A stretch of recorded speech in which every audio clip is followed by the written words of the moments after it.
రండి వచ్చి ఫోన్ చేయండి. ఆకలిగా లేదు, నువ్వు తినే.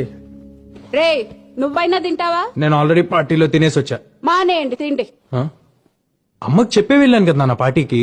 I just don't get her some times.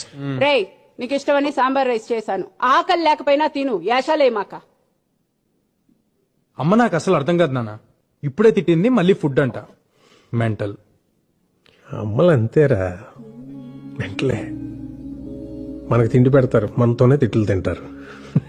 ఏమనుకోవాలని వాళ్ళు అంతేరా. గొడవ పడేది మనతోనే, మన మంచి కోసమే. మనం దాన్ని చేదస్తాం అనుకుంటాం, వాళ్ళు దాని బాధ్యత అనుకుంటారు. కరెక్ట్. యూనో సంథింగ్, ఇంట్లో అమ్మో నాన్నో తాతయ్యో నాన్నమ్మో లేకపోతే ఇంకెవరు అడుగుతారా మన్ని తిన్నావా ఉన్నావా అని? వాళ్ళు ఉన్నప్పుడు వాళ్ళు విలువ తెలియదురా.